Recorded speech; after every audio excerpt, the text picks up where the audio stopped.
Bienvenue sur Forgotten Photo. Embarquez avec nous pour un voyage inoubliable à travers le légendaire Far West.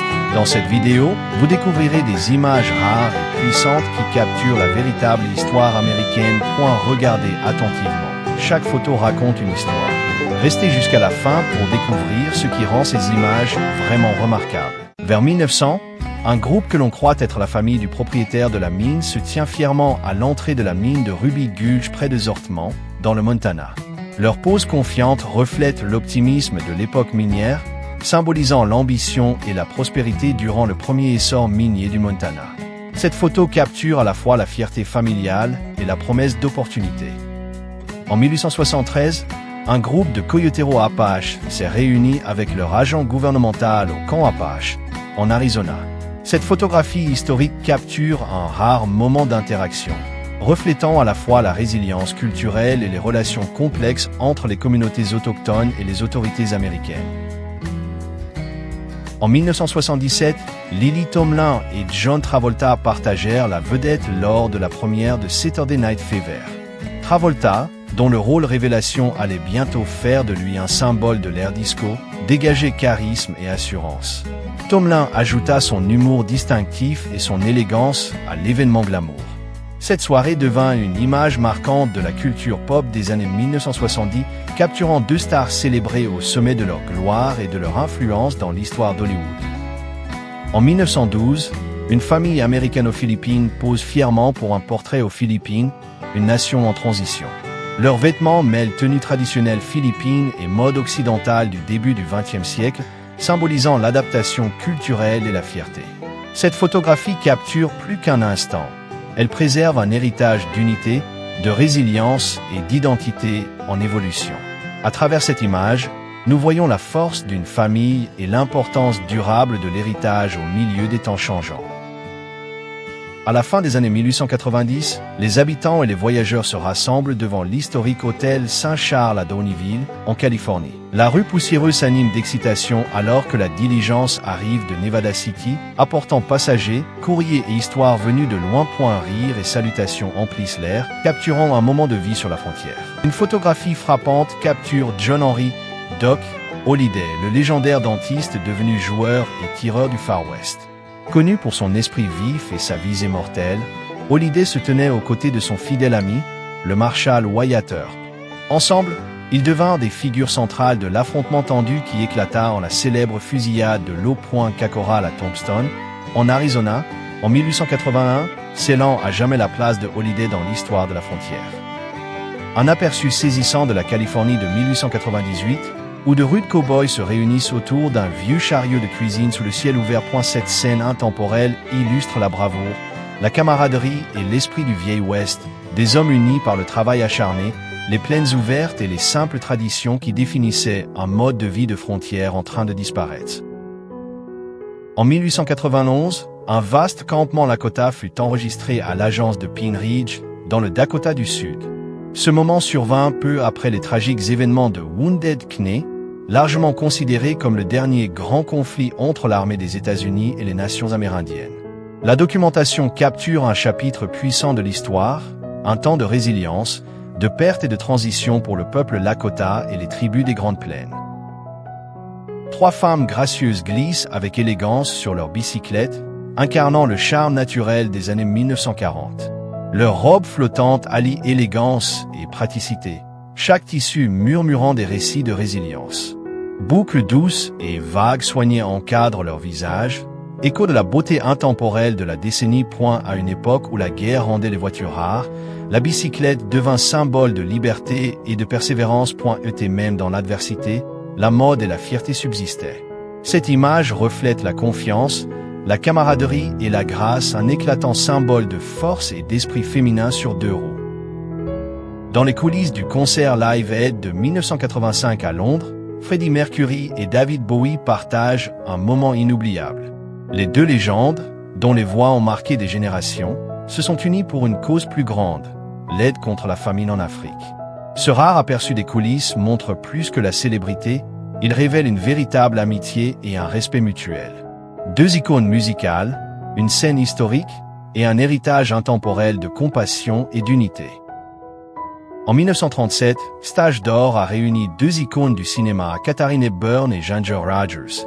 Dans un éclatant hommage au talent point, le film racontait l'histoire de jeunes actrices ambitieuses cherchant le succès dans le monde théâtral new-yorkais.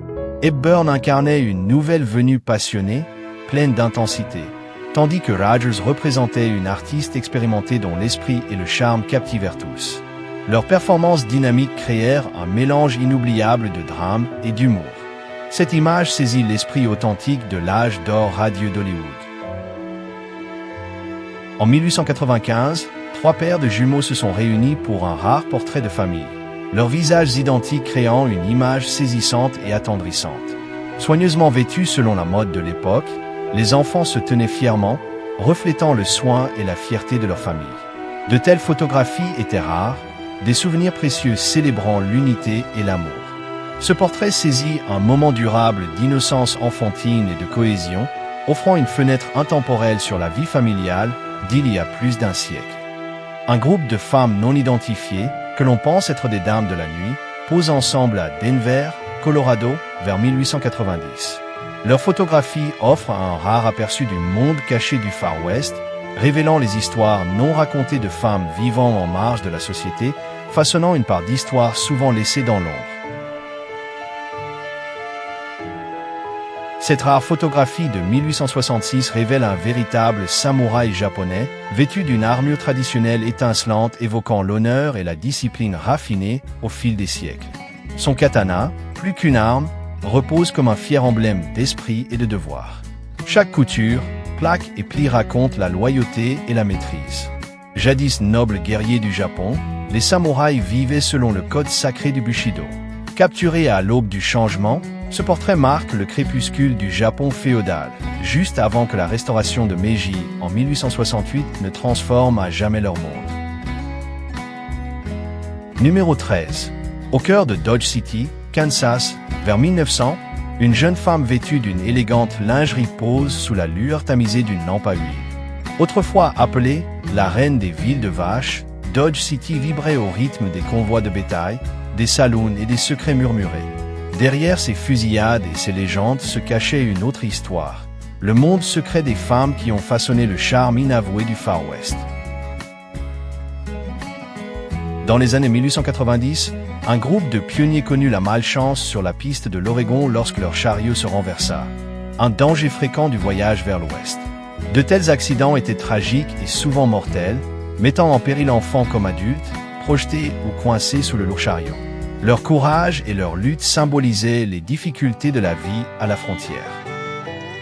En 1886, une photographie captura des éclaireurs du 6e cavalerie stationné au camp Emory Spring, dans les montagnes escarpées de Peria, comté de Cochise, territoire de l'Arizona. Parmi eux se tenaient deux guerriers apaches habiles, armés de fusils, aux côtés de deux soldats blancs. L'image conserva un rare moment de coopération entre éclaireurs amérindiens et cavaliers américains durant des temps agités de la frontière. Paris, 1945, les échos de la guerre s'estompent et la vie renaît. Une femme marche sur les rues pavées, les bras chargés, une baguette fraîche et 6 bouteilles de vin. Bien que ses mains tremblent sous le poids, ses yeux brillent d'un calme triomphe. Jadis symbole de rareté, la nourriture et le vin murmurent désormais renouveau et abondance. La baguette évoque endurance et héritage, le vin, rire et lien humain. À chaque pas prudent, elle porte non seulement des provisions, mais aussi l'esprit d'une nation en guérison. Cette scène brève et tendre révèle la résilience et l'espoir qui renaissent doucement à l'aube du Paris d'après-guerre. En 1915, des hommes se rassemblent dans un saloon animé à Eureka, en Californie. Plus qu'un simple bar, c'était le cœur social de la ville, où les habitants partageaient des histoires, concluaient des affaires et profitaient d'animations joyeuses. Ce saloon classique de l'Ouest résonnait de rire, de tintements de verre et de l'esprit communautaire qui définissait la vie des pionniers.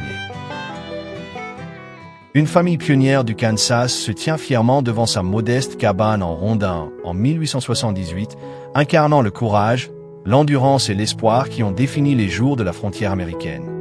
Leur simple demeure et leurs expressions déterminées capturent l'essence des colons qui ont affronté des terres rudes, façonnant une nouvelle vie par le travail, l'unité et un esprit pionnier indomptable.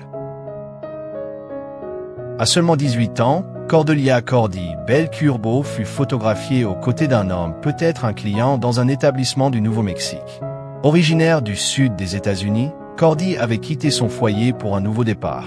Attirée par la promesse d'opportunité, elle entreprit un voyage vers le territoire du Nouveau-Mexique, espérant y bâtir une nouvelle vie pour elle-même, symbole de résilience et des relations complexes entre les communautés autochtones et les autorités américaines. Dans les années 1990, le MIT a lancé des expériences révolutionnaires sur l'informatique portable. Étudiants et chercheurs ont construit les premiers appareils portés sur le corps, utilisant de volumineux casques et sacs à dos remplis d'ordinateurs, de caméras et de processeurs. Leur objectif était d'unir la vie quotidienne à un accès numérique fluide. Bien que maladroits dans leur conception, ces prototypes annonçaient la technologie main libre du futur. Les montres connectées, lunettes AR et bracelets de fitness d'aujourd'hui trouvent toute leur origine dans ces innovations pionnières. En 1889, un groupe de bouchers se tient fièrement devant leur boutique à Marysville, dans le Montana. Vêtus de longs tabliers de travail, ils posent à côté de leur étal de viande fraîchement préparée, carcasses d'agneau, morceaux de bœuf et poulets suspendus. La scène saisit la fierté, l'artisanat et le dur labeur des bouchers de petites villes au cœur des jours de frontière du Montana.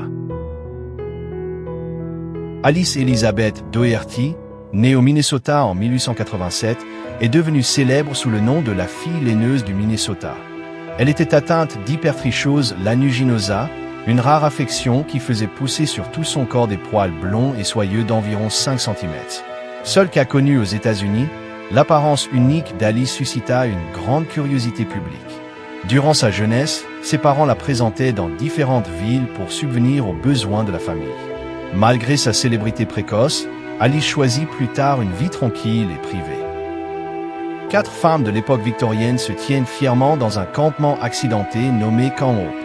Chacune tient un fusil avec une calme assurance, leur regard déterminé reflétant force et résilience.